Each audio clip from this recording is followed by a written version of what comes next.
Avez-vous soif? Oui. Je peux vous en donner une gorgée. Non, mais ça soif-là Je le sais, on est ici pour s'abreuver au Seigneur. on a soif de la parole de Dieu. Amen. Amen. On a soif de la présence de Dieu, on a soif de la parole de Dieu. On veut tout ce que Dieu a donné. Parce qu'il y a plus que juste être sauvé, là. C'est vrai qu'être sauvé, on a hâte d'être rendu au bord. Mais le salut commence ici. Une fois que tu es sauvé, mais il commence déjà à se passer quelque chose, que ta vie change.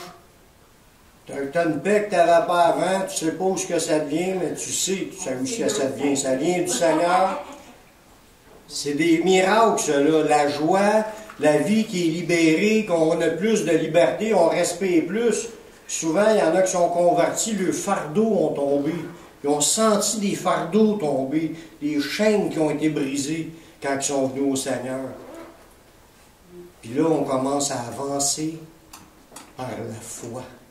Ça, c'est une vie merveilleuse parce qu'il va se produire plein de changements qui sont déjà proposés par Dieu dans sa parole. Des changements qu'il veut faire dans notre vie. Quand tu te tournes vers lui, ta vie commence à changer. Tu le laisses agir, tu en veux plus. Mais on va voir aujourd'hui, en continuant l'étude sur la foi, que marcher par la foi nous amène à faire des pas par la foi. Parce qu'on ne marche pas par la vue. Jésus ne m'a pas apparu, Dieu ne m'a pas apparu, Saint-Esprit non plus, les anges non plus. Fait que je ne marche pas par la vue, je marche par la foi. Je le sais qui est là, je le sais qui est entré dans ma vie, je le sais qui est en train de la changer, puis je le sais que sa parole, c'est la Bible, puis je le sais, c'est une conviction, c'est une ferme assurance. J'ai pris par la foi, ma foi a commencé en Jésus, je ne savais rien du reste, mais au fur et à mesure que tu avances dans ta vie chrétienne, tu commences à apprendre c'est quoi la vie de Dieu, tout ce que Dieu te propose comme promesse. Puis là, marcher par la foi, c'est des marcher à faire des pas de foi. Un pas de foi, c'est un pas de plus vers Dieu. Ça nous éloigne du monde. Plus tu marches vers Dieu, plus ça t'éloigne du monde. Un pas de plus vers Dieu, les décisions qui me font avancer, des prières qui me font avancer. Puis Dieu nous amène à être dans une vie abondante. Par lui, par son esprit, sa parole, notre vie est changée. C'est sûr que des fois, tu as des combats, tu as des luttes, tu as des choses difficiles à traverser. Puis il y a un moment où que des fois on pleure, c'est triste. La vie chrétienne, ce n'est pas juste du rire. Mais il y a un temps pour rire, puis il y a un temps pour pleurer. Quand tu te sens pas mal, tu vas pleurer. Puis quand ça va bien, tu vas rire. Mais Dieu veut nous amener dans une vie abondante, une vie de changement, une vie en mouvement. Parce qu'on marche par la foi, il va se produire des choses, un changement dans notre vie. Une fois qu'on est sauvé, dans quelle direction allons-nous? Mais on s'en va en direction vers le Seigneur. Tu marches par la foi pour t'approcher de Dieu. Que ta vie devienne de plus en plus conforme à ses attentes. Tu veux lui plaire, tu veux l'aimer de tout ton cœur, tu veux le servir. Fait que là, plus que tu fais des pas, plus tu t'approches du Seigneur. Nous sommes appelés par Dieu à marcher par la foi. Paul le dit dans 2 Corinthiens 5, 7, « Car nous marchons par la foi, et non par la vue, mais nous marchons par la foi. » Paul s'adressait à des chrétiens. Un chrétien, sa caractéristique, c'est de marcher. Il ne marche pas par la vue, il ne voit pas grand-chose, mais il marche par la foi, une confiance. Ça sous-entend, marcher, c'est une marche. Faire des pas, prendre des décisions. Puis là, on avance, on s'approche de Dieu parce qu'on avance par la foi. On entend des choses de la part de Dieu, on voit des choses, puis on avance dans ce qu'il nous montre. Comme je l'ai dit la semaine passée, la foi ne peut pas être dissociée des œuvres demandées par Dieu dans sa parole. Tu ne peux pas séparer la foi d'avec vouloir connaître la Bible puis vouloir marcher selon la Bible. Parce que la Bible, c'est la parole de Dieu, puis Dieu ne va pas contre ce qu'il a déjà enseigné. Ça nous est écrit dans quel but vous pensez que les écrits du Nouveau Testament nous ont été donnés? Dans le but de nous dire c'est à quoi qu'on devait savoir.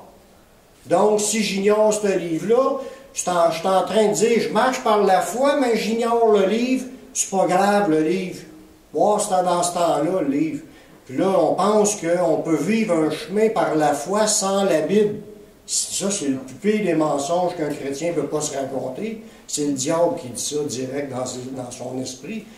Tu ne peux pas dissocier la foi avec la parole de Dieu. Dans Jacques, au chapitre 2, le verset 17, Jacques, on en a déjà parlé dans notre étude sur Jacques. Jacques, il dit, la foi, si elle n'a pas les œuvres, elle est morte en elle-même. Fait qu'il y a des gens qui ont accepté Jésus, puis ils disent qu'ils marchent par la foi, mais ils n'ont pas les œuvres. De quelle œuvre ça parle? Les œuvres d'obéir à la parole de Dieu, à la nouvelle alliance. Il y a plein d'œuvres, des choses que Dieu s'attend à ce qu'on mette en pratique. Il veut qu'on vive d'une façon à ce qui plaît à Dieu. Puis il y a des choses à faire aussi, des œuvres pour servir le Seigneur. Il y a du fruit, il faut qu'il sorte de notre vie. Puis ça vient de la Bible. Si tu l'apprends, la Bible, là, tu vas pouvoir connaître quelles sont les œuvres, puis tu vas marcher avec le Seigneur selon sa parole. Puis Jacques, il dit, si la foi, elle n'a pas les œuvres, elle est morte.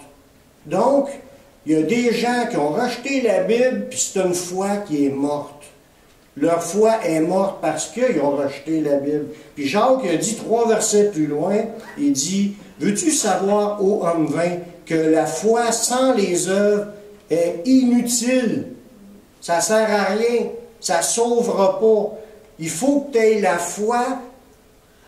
Ta foi, c'est par la foi qu'on choisit le cadeau de Dieu. La foi, c'est la seule chose qui est agréable à Dieu. La foi, la ferme assurance, ta vie démontre ce que tu crois, mais c'est la seule chose qui plaît à Dieu. La foi, sans les œuvres de ce que Dieu demande, elle est morte, elle ne sert à rien, c'est inutile. Fait que là, on veut apprendre à connaître la foi, puis on veut apprendre aussi à marcher par la foi.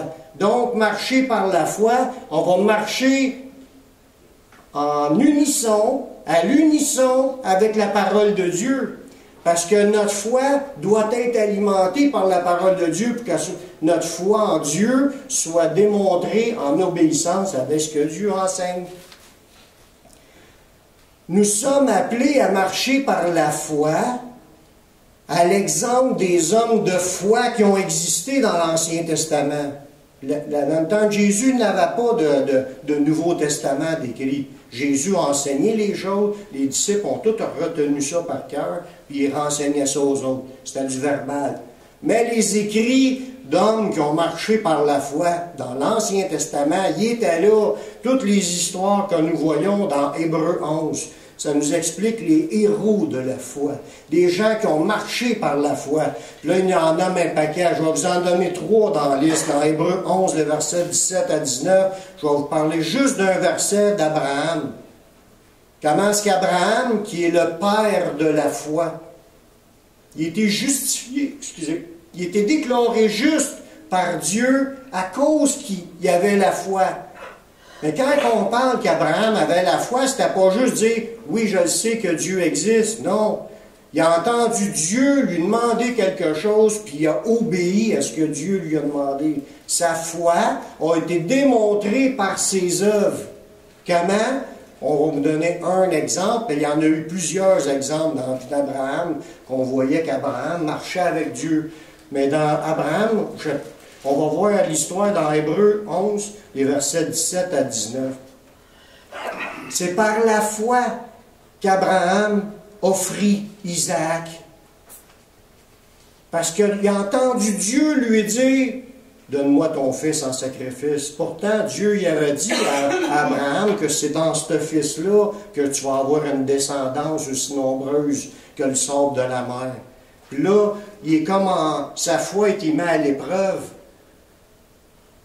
est-ce qu'il était pour dire, mais Seigneur, tu m'as déjà dit que c'est par lui, il n'est pas question que je l'offre en sacrifice. Il aurait pu s'ostiner avec Dieu. Il aurait pu combattre ce que Dieu lui demande, puis de s'ostiner, tu me l'as déjà promis, puis etc. Lui, c'est pas ça. Dieu me demande ça, je vais le faire. Il est allé, puis il a démontré qu'il avait la foi. Comment? En venant pour sacrifier son fils, il était rendu presque à y planter le couteau dedans, que Dieu lui a dit, correct, fallait pas, je fais juste pour voir si c'était pour le faire. Dieu, il n'aurait pas demandé vraiment de le faire. C'était juste pour tester sa foi. Fait que la marche par la foi amène des pas de foi. À faire des choses, tu dis c'est un non-sens, mais je vois que Dieu me le demande. C'est un non-sens, ça n'a pas de l'air logique, mais Dieu me dit que. Fait que par la foi, tu fais des pas. Dieu te demande quelque chose, et là, tu commences à le faire parce que tu le sais que c'est Dieu qui te le demande. C'est là que tu démontres que tu as la vraie foi. Si Abraham n'aurait pas obéi, sa foi était vaine, inutile. Il a été déclaré juste à cause qu'il a obéi. Voyez-vous, sa foi est à démontrer par ses œuvres. Ça nous dit dans ce passage-là, lorsqu'il fut mis à l'épreuve et qu'il offrit son Fils unique, lui qui avait reçu les promesses, ce fils-là avait reçu les promesses de Dieu, la descendance aussi nombreuse que le sable de la mer. Il avait été dit, en Isaac sera nommé pour toi une postérité. Mais là, il rajoute, il pensait que Dieu est puissant même pour ressusciter les morts. Aussi, il a recouvert son fils comme par une sorte de résurrection. Mais en réalité, il ne l'a pas mis à mort. Mais l'idée c'était, il était prêt à le faire. Et même il savait que la promesse était pour être là. Dieu demande un pas de foi. Il l'a fait. Qu'est-ce qui est abouti? C'est qu'il a démontré sa foi. Puis Dieu il a dit laisse faire. C'était juste un test. Toute notre vie, frères et sœurs, on va être en test pour démontrer notre foi. Comment est-ce qu'on démontre à Dieu qu'on l'aime?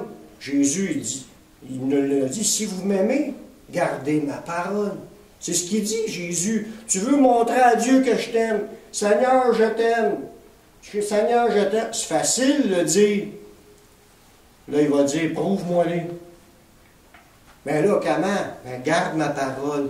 Obéis. Là, tu me montres que tu m'aimes. C'est un peu ça la même histoire.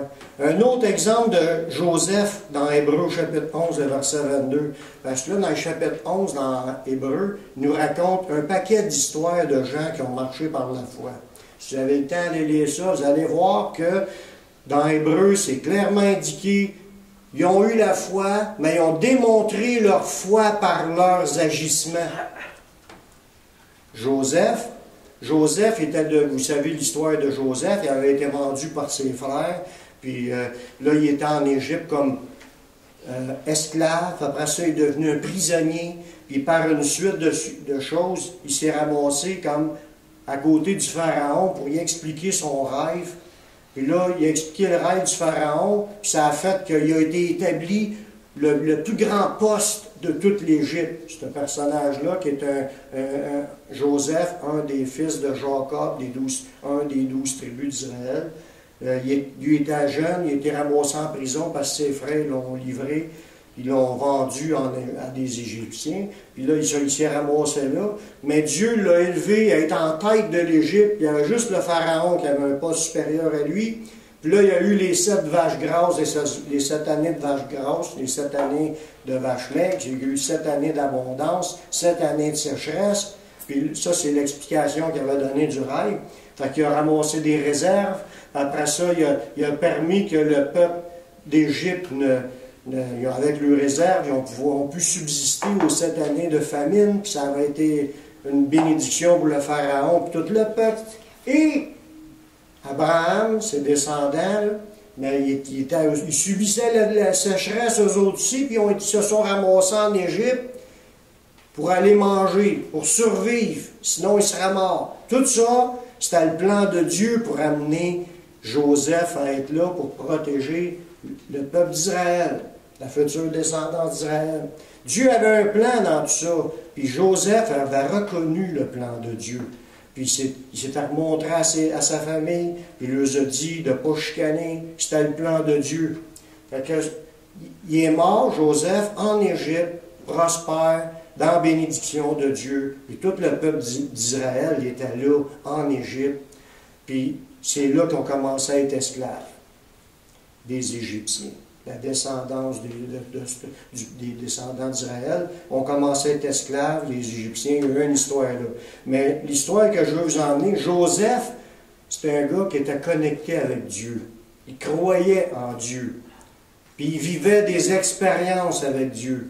Mais il restait intègre. Plusieurs fois dans sa vie, il a été tenté de tomber dans le péché. Plusieurs fois, il a été tenté de vouloir tout casser, parce que là, c'était injuste, qu'est-ce qui lui arrivait, de se retrouver en prison, puis tout. Puis ça nous dit dans Hébreux chapitre 11, le verset 22, en parlant de Joseph, on va voir un pas de foi.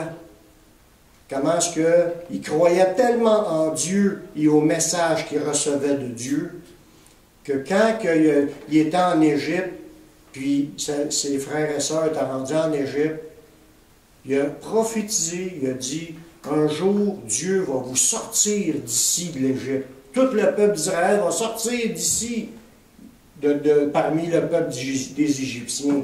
Puis il a dit, quand vous allez décoller pour partir, amenez mes os, mes ossements. C'était 400 ans plus tard. Excusez.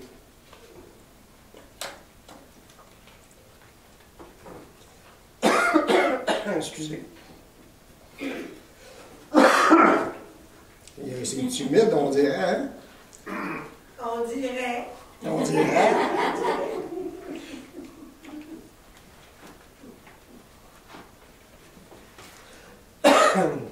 Ça me fait la même chose que ce qu'elle a eu tantôt. T'as pas fumé? Non, c'est l'humidité. T'es en train de fumer un cachet? Bien.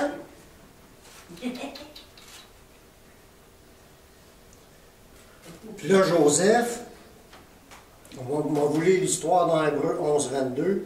C'est par la foi que Joseph, mourant, fit mention de la sortie des fils d'Israël et qu'il donna des ordres au sujet de ses os.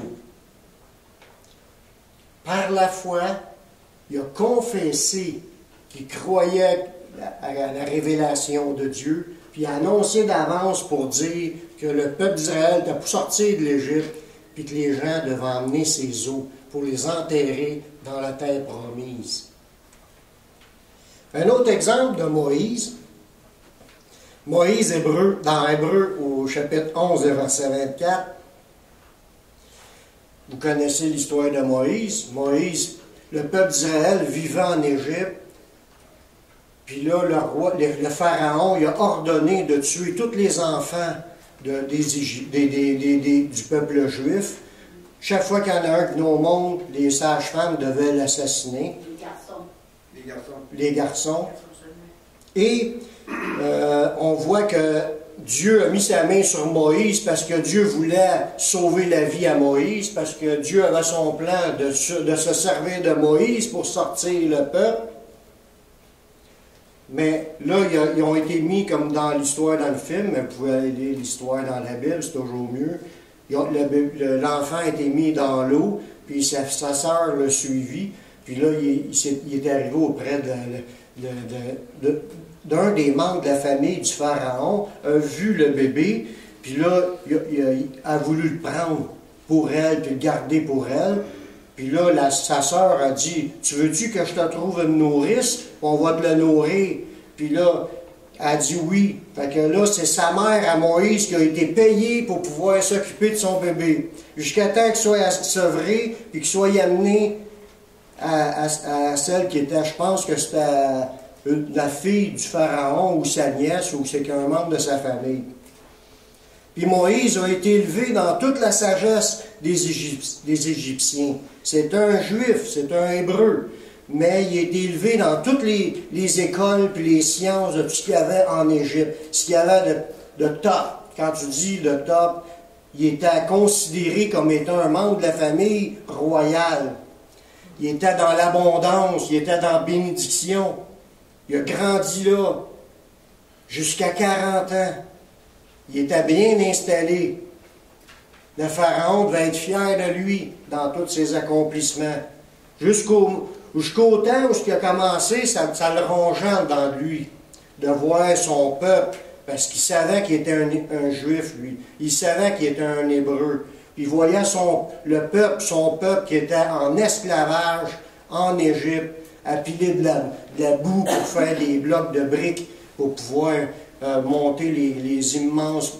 ils ont construit des villes en Égypte avec le travail, en assujettissant tous les Juifs à une rude esclavage. Puis Moïse, il regardait ça, puis ça le tourmentait, ça le fatiguait. Il savait que lui-ci était un de cette gang-là, mais lui était ici dans l'abondance, puis que tous les autres se faisaient battre à coups de bâton et à coups de fouette. Hébreux 11, 24, ça nous parle de Moïse. On a vu comment est-ce que sa foi a commencé à être mise en pratique. C'est par la foi que Moïse, devenu grand, refusa d'être appelé fils de la fille de Pharaon. C'était la fille du Pharaon. Aimant mieux être maltraité avec le peuple de Dieu que d'avoir pour un temps la jouissance du péché. Voyez-vous comment est-ce que Moïse a démontré sa foi? Il avait à cœur son peuple. Il savait que son peuple était le peuple de Dieu. Puis il se faisait maltraiter. Puis lui, quand il a pris conscience, puis qu'il a réalisé, mais par la foi, il a dit, moi je ne veux plus rien savoir de cette vie royale en Égypte, puis toute cette abondance, tout ça. Il a quitté tout ça. Il est allé défendre, commencer à vouloir prendre part pour le peuple d'Israël, puis à défendre le peuple. Il a tué un homme, même dans un homme qui battait un des enfants d'Israël. Puis il s'est sauvé en Égypte. Puis là, il était dans un lieu pour être préparé par Dieu pour pouvoir être l'instrument pour libérer le peuple d'Israël. Par la foi, Moïse, il a pris position pour Dieu. Il a décidé de laisser ce que pour lui c'était la jouissance du péché, de profiter de toutes ces bénédictions-là, puis de vouloir s'unir avec le peuple d'Israël. Puis on le voit dans l'histoire, comment est-ce que Dieu l'a utilisé pour sortir le peuple d'Israël. Tout ça, c'est des petits exemples, je n'ai pas pris des gros sujets, puis tout le monde connaît ces histoires-là. C'est pour nous montrer que quand tu marches par la foi, tu as des pas de foi. Tu as des pas, tu as des décisions que tu prends. C'est des choses que tu décides qui vont changer ta vie. Parce que c'est des pas de foi qui t'approchent de Dieu. C'est souvent des choses qu'on renonce, puis d'autres choses qu'on veut plus. On veut plus de Dieu que de profiter de ce qu'on avait avant. C'est de même qu'on grandit dans le Seigneur, quand on fait des pas de foi. Je vais vous lire d'autres passages dans le Nouveau Testament pour nous montrer que la marche par la foi, il y a plein de choses qu'on fait présentement, c'est déjà la marche par la foi. Des choses que Dieu demande. C'est des choses simples, comme c'est en réalité, c'est de même qu'on démontre à Dieu qu'on croit en lui. Lorsque des personnes mettent leur foi en Dieu, elles s'engageront envers Jésus et se feront baptiser. Première chose qu'on remarque, dans le Nouveau Testament, tous ceux qui s'approchaient de Dieu par la foi se faisaient baptiser. Ça a commencé à Jean-Baptiste, après ça c'était Jésus avec ses disciples, il baptisait les gens, puis les amenait à repentance, puis après ça, dans les actes des apôtres, le monde acceptait Jésus, il les amenait à se faire baptiser. Les gens s'engageaient, ils démontraient publiquement devant tout le monde qu'ils devenaient chrétiens, qu'ils démontraient leur foi en confessant leur foi. Dans le temps de Jean-Baptiste, ils confessaient leurs péchés, puis là ils se faisaient baptiser, puis dans le temps de Jésus, ils confessaient leur foi, que Jésus était l'agneau de Dieu. C'est à ça qu'était le chemin depuis le début dans le Nouveau Testament. Donc, comme un exemple, dans Acte 18, le verset 8, on parle même parmi des païens, c'était la même affaire. Cependant, Crispus, le chef de la synagogue, crut au Seigneur avec toute sa famille. Et plusieurs Corinthiens qui avaient entendu Paul crurent aussi et furent baptisés. Un des premiers pas de foi qu'un chrétien ou une personne, quand elle veut s'engager à suivre Jésus, un de ses premiers pas de foi, c'est de confesser qu'elle a la foi et de vouloir se faire baptiser. Premier pas d'obéissance. Premier pas pour démontrer à Dieu qu'on a la foi en lui.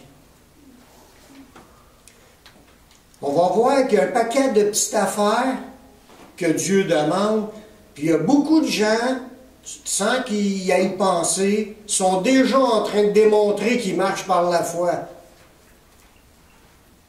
Vous allez le voir avec l'ensemble. La véritable marche par la foi nous dirige vers l'obéissance à Dieu. Dans Romains 6,16, ça nous dit: ne savez-vous pas qu'en vous livrant à quelqu'un comme esclave pour lui obéir, vous êtes esclave de celui à qui vous obéissez, soit du péché qui conduit à la mort, soit de l'obéissance qui conduit à la justice. Une des premières caractéristiques qu'on retrouve dans tous les gens dans le Nouveau Testament, c'est que leur vie change. Leur vie est transformée. Les gens, l'appel de Dieu se faisait « Repentez-vous et que chacun de vous soit baptisé ». Là, ça nous dit, les gens acceptèrent la parole puis se faisaient baptiser. Puis là, après ça, tu vois un désir des gens à vouloir obéir à la parole de Dieu. Soit sans s'en rendre compte, les gens démontrent leur foi. Soit quand tu es en train de désobéir à Dieu puis que tu n'as pas de souci de vouloir obéir, tu te laisses aller à tout ce qui passe devant toi, tu es en train de démontrer qui est ton maître, qui tu veux servir, qui t'aime. Ce que tu fais, c'est que des fruits pour qui? Puis quand tu donnes ta vie au Seigneur, tu es en train de démontrer que tu as la foi en lui, puis ta vie va se démontrer par une obéissance à vouloir obéir au Seigneur de plus en plus. Il dit,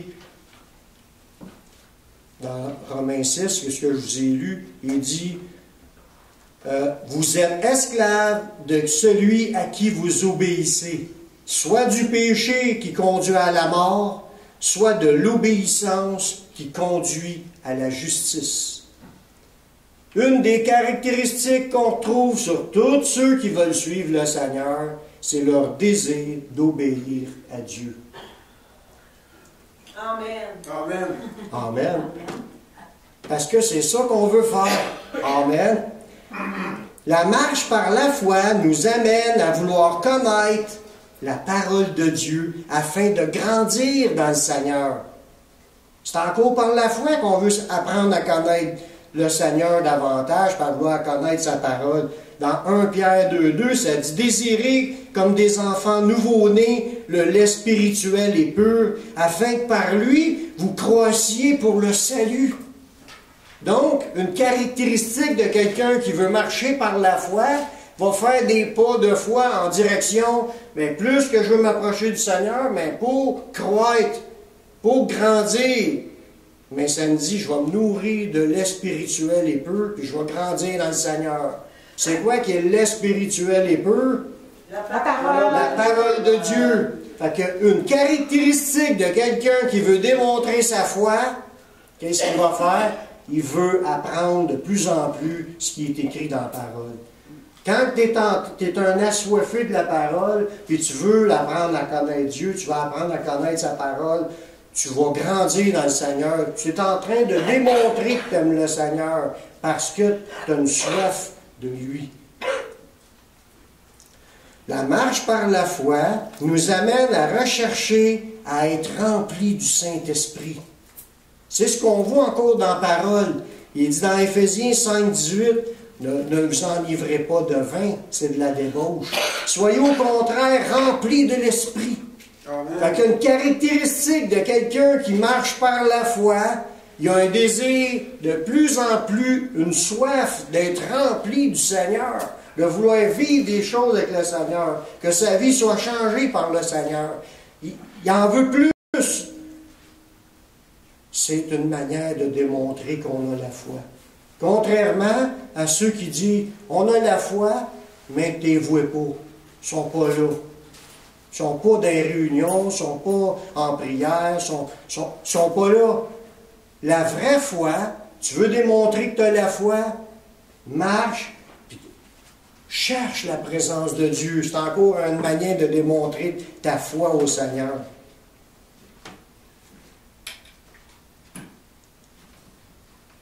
Le Seigneur, quand tu cherches sa présence, puis tu cherches aussi tout ce qu'il a à te donner, que ce soit ses dons spirituels, ses fruits de l'esprit, que ce soit son armure, que ce soit ses révélations, ses enseignements, ses compréhensions, toutes les lumières qui s'allument quand tu apprends à grandir dans le Seigneur, c'est le Seigneur qui donne ça. Plus que tu as soif du Seigneur, plus que tu vas vouloir en avoir plus. C'est une bénédiction pour tous ceux qui l'ont reçu. Ils peuvent goûter les choses directement communiquées par lui, par le Seigneur. Dans Corinthiens 12, 31, ça nous dit « Aspirez aux dons les meilleurs ». Quand tu as la foi, un de tes pas de foi, c'est de vouloir plus du Seigneur. Oui, mais tu veux aussi tout ce qu'il a à te donné. Tu aspires à ses dons, tu vas aspirer à ses fruits, tu vas aspirer... C'est ça que tu démontres que tu as la foi. Tu en veux plus. Tu veux tout ce que le Seigneur a donné. D'autres pas de foi nous amènent dans l'intercession. Quand tu as la foi que Dieu t'entend, parce que tu veux intercéder pour toi-même, tu veux intercéder aussi pour ceux qui t'entourent. Pourquoi qu'on va intercéder? Pourquoi qu'on prendrait du temps à parler, ce que le monde peut penser, à parler dans le vide? Parce que Dieu, tu ne le vois pas, tu ne marches pas par la vue, tu marches par la foi. Tu as une confiance que Dieu est à côté de toi, puis que Dieu entend tes prières. Amen. Puis là, tu vas prendre du temps pour parler à Dieu de ce que tu vis, de parler à Dieu de ce que les autres autour de toi vivent, parce que tu sais que tu es écouté. Tu sais qu'il est là et il t'entend. Quand les gens s'adressent à Dieu, ils sont en train de démontrer qu'ils ont la foi. C'est encore un pas de foi, une manière de démontrer notre foi. Plus qu'on avance dans le Seigneur, plus que notre façon d'intercéder, de prier, elle évolue dans un sens. Au début, quand tu es nouveau, tu ne sais pas vraiment, tu n'as pas tous les mots, tu apprends. Tu commences par apprendre, tu lis la Bible, tu entends les autres prier, ça se développe la vie de prière. C'est une vie de contact, parce que la vie de prière, tu peux prier à tout moment dans la journée, tu peux être au travail, tu peux être sur la route, en conduisant un véhicule, tu peux être chez vous, à table, ou tu peux être dans le salon, n'importe où, dans ta chambre à coucher, peu importe où ce que tu es, tu peux parler à Dieu. Puis la marche par la foi nous amène à savoir qu'on peut s'adresser à Dieu, parce que c'est Dieu qui est là autour de nous, puis qu'on le sait, qu'il nous entend, puis qu'il va nous exaucer. Ça nous dit, dans Colossiens 4, 12, ça nous parle d'un personnage, Épapras, qui est des vôtres, vous salue, serviteur de Jésus-Christ. Il ne cesse de combattre pour vous dans ses prières. Voyez-vous la foi de ce gars-là dans cette phrase-là? Épapras, il ne cesse de combattre pour vous dans ses prières. C'était pas juste des demandes, c'était des combats. Puis il y avait une conviction. Puis il lâchait pas. Puis il priait, puis il priait, puis il priait, puis il intercédait pour les gens de l'église de Colosse. Puis son but, c'est afin que, parfait et pleinement persuadé, ou convaincu, ou pleinement dans la foi, vous persistiez dans une entière soumission à la volonté de Dieu. Fait que, il savait, par la foi, que quand il est en train de prier, ses prières sont entendues, puis il voulait voir les gens de Colosse devenir des gens fermes dans le Seigneur, puis des gens qui sont soumis à vouloir faire la volonté de Dieu. Ça veut dire que leur foi, ces gens-là, va augmenter parce que ce gars-là, il avait la foi puis il priait pour eux autres. Voyez-vous jusqu'à où que ça peut amener des gens quand tu as la foi? Tu vas croire même que Dieu peut fortifier des gens qui sont quasiment à terre. Dieu peut les relever puis qu'ils deviennent solides dans le Seigneur puis qu'ils marchent pour le Seigneur. C'est un super bel exemple pour démontrer leur foi. Le combat continuel, acharné. Puis, je suis persuadé que ces prières étaient exaucées. Amen.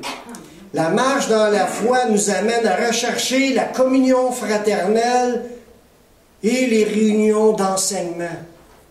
Où est-ce que je vois ça dans la Bible? Qu'il y a des gens qui se sont engagés dans le Seigneur, puis après ça, ils cherchaient la communion fraternelle. On voit ça dans les Actes au chapitre 2, verset 42.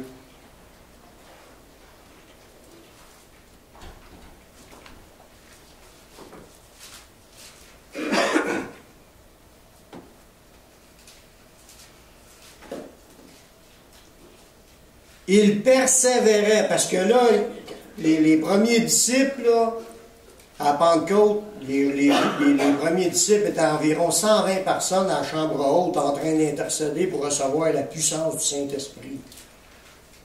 Là, les dons spirituels se sont manifestés. Il y avait une foule dehors, c'était une fête à Jérusalem. Et au bruit que ça a fait, ce qui s'est passé dans cet appartement-là, un vent impétueux, tout ça, le monde sont tous assemblés au ras la maison. Pierre est sorti sur le perron, il était dans la chambre haute, il devait être au moins au 2e étage, si ce n'est pas au 3e. Puis il y avait plein de monde devant lui, devant son perron. Puis là, il a commencé à leur prêcher le Seigneur. Tout le monde était étonné de les voir. Il y avait toute la gang qui était là, qui était toute remplie du Saint-Esprit. Ils vivaient des dons spirituels, ils parlaient en langue, les gens les entendaient. Puis là, les gens étaient étonnés de ce qui se passait. Puis là, Pierre les a prêchés. 3000 personnes se sont converties. Pierre, à la fin de son message, il a dit « Repentez-vous, que chacun de vous soit baptisé au nom de Jésus-Christ pour le pardon de vos péchés. » Puis là, ils se sont convertis. C'était le début de l'Église de Jérusalem. Puis, en passant, c'était à la journée de la fête de la Pentecôte juive. Qui, en passant, c'est aujourd'hui qui est la fête de la Pentecôte catholique. C'est pas la même, mais ceux qui suivent ça, les fêtes qu'il y a dans le calendrier, c'est aujourd'hui la Pentecôte. La Pentecôte, c'est 50 jours après Pâques. Mais il y avait une fête de Dieu, 50 jours après la Pâque de Dieu, c'était la fête de la Pentecôte. La Pentecôte, ça veut dire la fête des récoltes. C'était les premières moissons qui étaient offertes à Dieu. Il prenait les premières récoltes, puis il offrait ça à Dieu, puis tout le monde, il rendait grâce à Dieu pour la première récolte. Puis à la Pentecôte, à la vraie fête de Pentecôte juive, Dieu a fait une riche récolte de 3000 âmes. C'était les premières récoltes de l'œuvre du Saint-Esprit qui commençait après la mort de Jésus. 3000 personnes qui étaient assemblées ensemble régulièrement tous les jours. Puis manger ensemble, boire ensemble, pas boire d'alcool, manger et boire, boire du jus. Il pouvait en avoir un petit peu de vin de temps en temps, c'était pas un péché, mais il était sur le party, communion fraternelle, on voit ça dans Acte 2,42.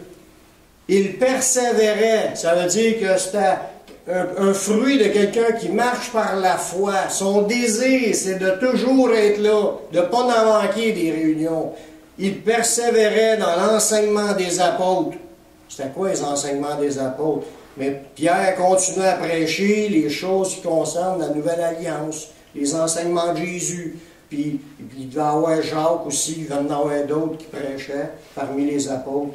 Puis il prêchait la Sainte Doctrine, puis les gens étaient là, puis ils écoutaient les enseignements tous les jours, les réunions de prière. Il persévérait dans l'enseignement des apôtres, dans la communion fraternelle. C'est quoi la communion fraternelle? Des chrétiens qui se tiennent ensemble, qui parlent puis qui font des choses ensemble, qui travaillent ensemble. L'un va travailler, l'autre va y aider. Ils restaient ensemble, les chrétiens. Ils démontraient leur foi par leur intérêt au corps de Christ. C'était l'Église du Seigneur. Ils persévéraient aussi dans les fractions du pain, c'est le manger ensemble, et dans les prières. Ça priait ensemble. Ils apprenaient des temps ensemble. Ils se réunissaient tous les jours dans le temple à les enseignements, la communion fraternelle, manger ensemble, puis prier ensemble.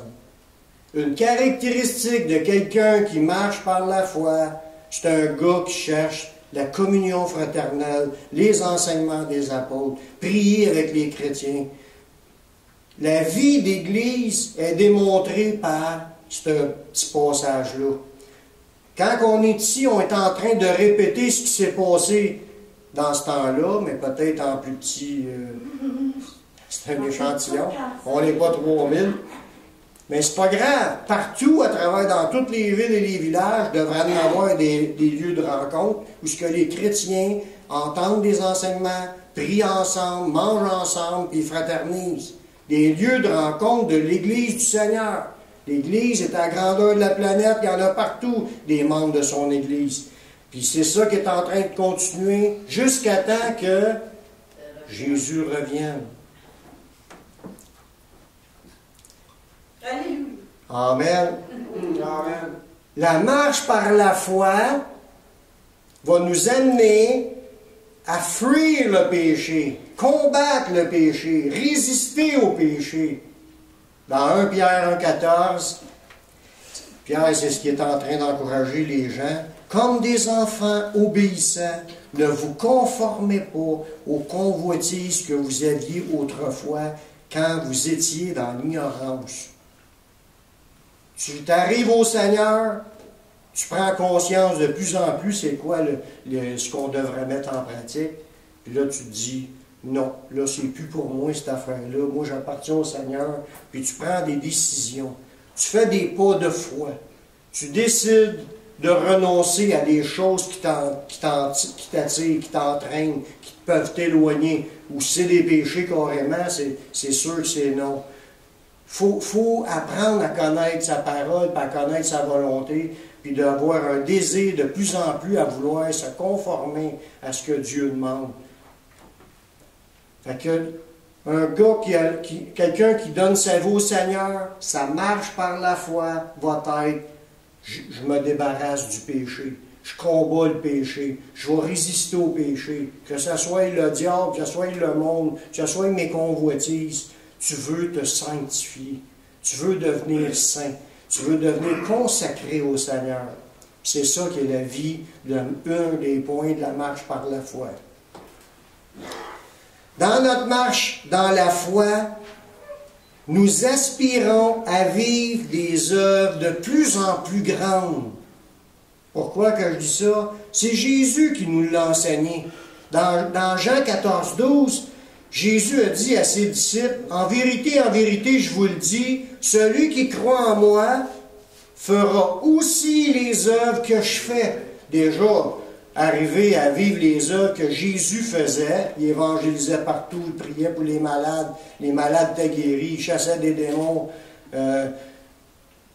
La vie de la foi était au maximum dans sa vie à Jésus. Il marchait par la foi, puis la puissance de Dieu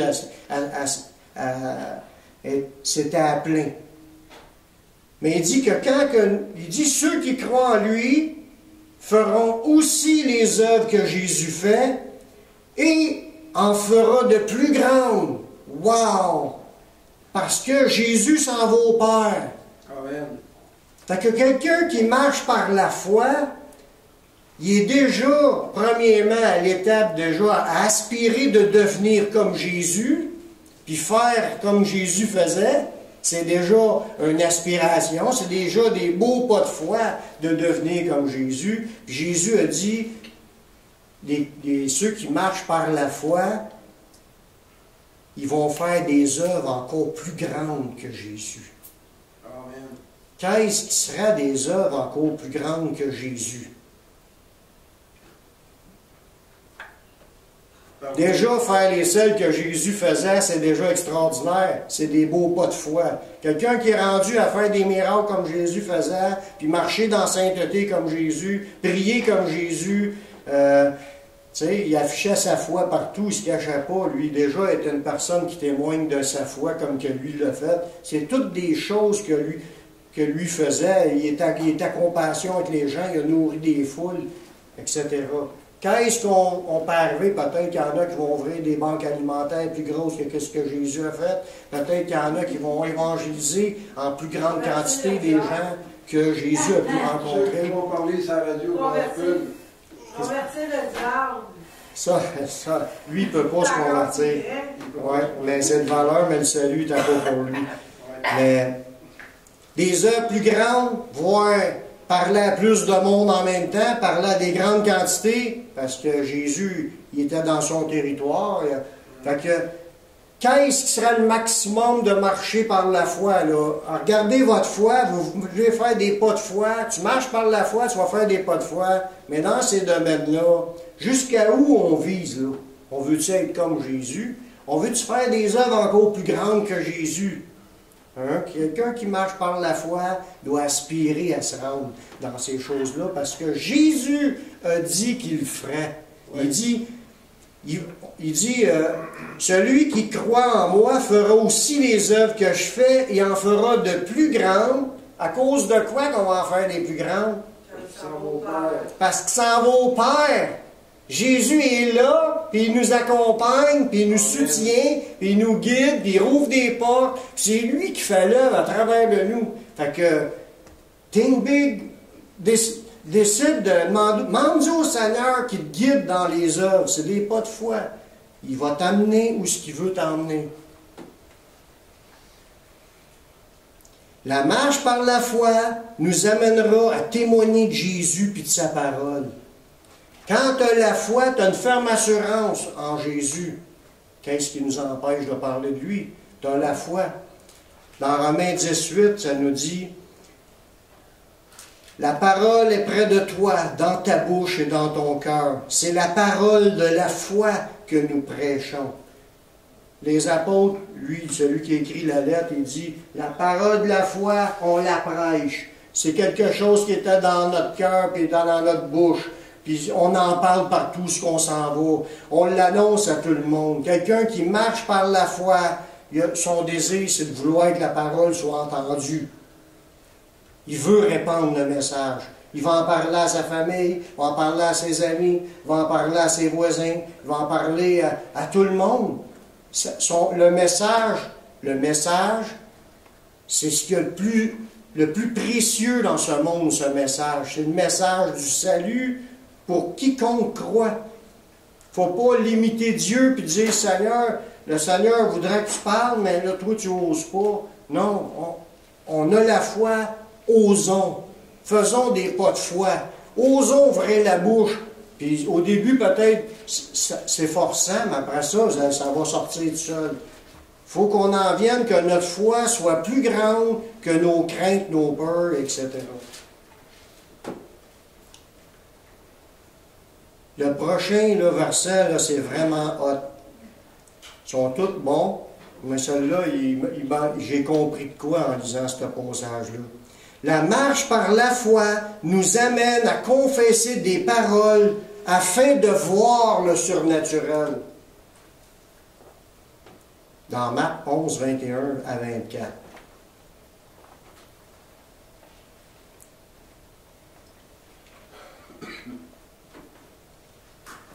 Jésus, en marchant, il voit un figuier qui n'avait pas de fruits. Jésus a prononcé une parole que jamais de fruits ne naissent de toi. À l'instant, le figuier sécha. La puissance de Dieu, il y a une parole annoncée par Jésus, puis l'arbre est venu sec. Là, Pierre se souvenait que Jésus avait dit ça à l'arbre, puis que l'arbre, il est mort à cause de la parole de Jésus. Pierre est allé revoir Jésus, puis dans Marc 11, 21. Pierre, se rappelant ce qui s'était passé, il dit à Jésus, « Rabbi, regarde le figuier que tu as maudit, a séché. » Jésus prit la parole et leur dit, « Ayez foi en Dieu. Ayez foi en Dieu. Je vous le dis en vérité, si quelqu'un dit à cette montagne, ôte-toi de là et jette-toi dans la mer, si tu doutes point dans ton cœur, mais si tu crois ce qu'il dit, mais tu crois ce qu'il dit arrive, il le verra s'accomplir. C'est pourquoi je vous dis, tout ce que vous demanderez en priant, croyez vous l'avez reçu, vous le verrez s'accomplir. » Quel verset puissant pour les chrétiens de réaliser que tu peux marcher dans des pas de foi. Tu peux marcher dans des pas de foi qui vont t'amener à prononcer des paroles pour dire à une montagne de s'enlever. Il y en a d'autres passages que Jésus a dit, dire à un arbre de s'arracher puis de jeter dans la mer. Il y en a une couple de passages qui parlent.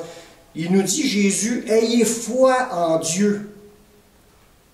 Puis si tu as la foi en Dieu, tu diras à cet arbre, ôte-toi de là, ou à cette montagne, ôte-toi de là, puis ça s'accomplirait.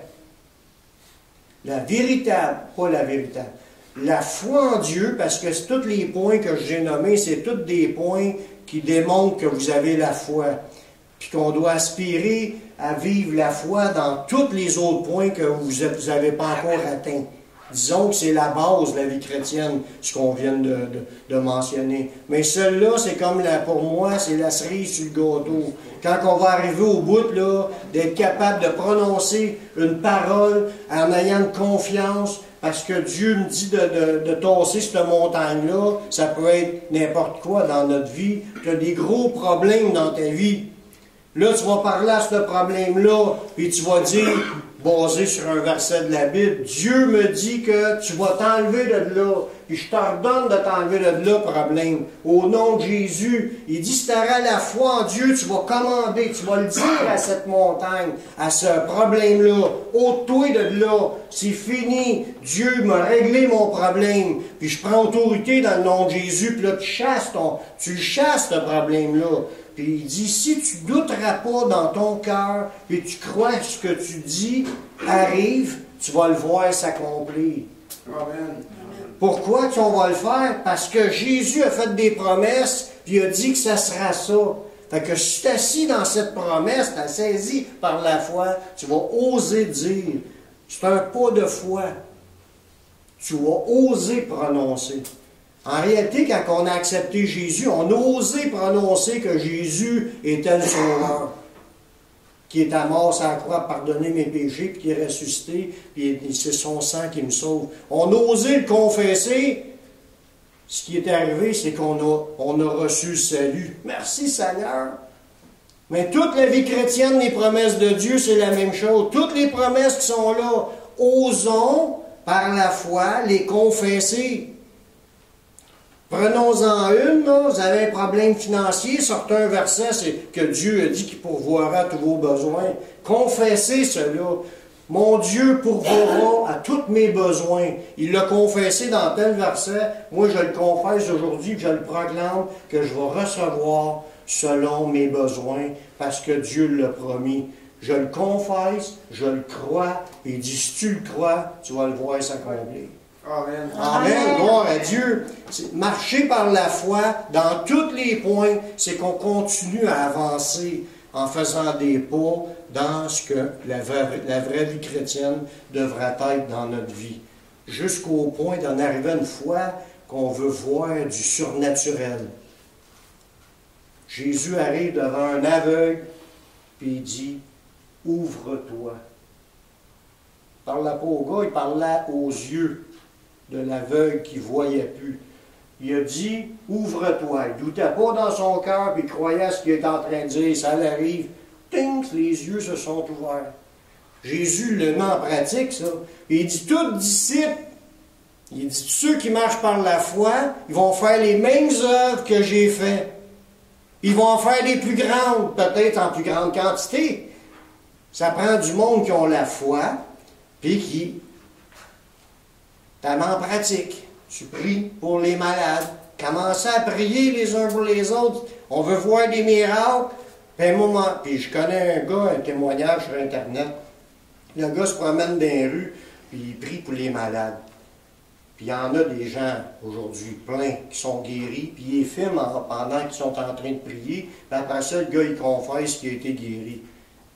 Mais le gars, quand il a commencé, là, il a commencé à prier par la foi, voulant essayer de vivre ces choses-là, puis en voulant en avoir des guérisons. Puis il n'avait pas tout de suite, ça ne marchait pas tout de suite, tout le temps. Puis il a prié. Il dit qu'il a prié 600 fois avant qu'il commence à avoir des guérisons. Dans son témoignage à lui. Fait on ne le sait pas, là, nous. Là. Si on en prie 2 fois dans notre vie et on arrête de prier, mais on n'en verra pas. Mais si on persévère, parce que Jésus l'a dit, je saisis cela par la foi, puis je vais faire des pas de foi, puis je vais le confesser, puis je vais réclamer des guérisons. On peut les réclamer pour nous, mais pour les autres aussi. Puis là, à un moment donné, taxe, le Seigneur va commencer à en donner. Puis là, on va en voir souvent. Puis on va voir la puissance de Dieu à l'œuvre. Puis on en a vu, mais de temps en temps, je ne dis pas qu'on l'a encore reçu, le don de guérison, de guérir toute maladie, toute infirmité. Mais on prie, puis le Seigneur, il change des vies. Mais il y a plus que ça, c'est les miracles. Miracle, c'est instantané. C'est une guérison, le processus de guérison est commencé, puis ça prend un temps pour arriver à être complètement guéri. Mais tandis qu'un miracle, c'est instantané. On a le droit de croire qu'en confessant, la montagne est garochée tout de suite ailleurs. Faisons attention à ce qu'on l'envoie, par exemple. Mais c'est pas à nous à contrôler jusqu'à la montagne va aller. C'est pas nous autres qui va aller à la montagne.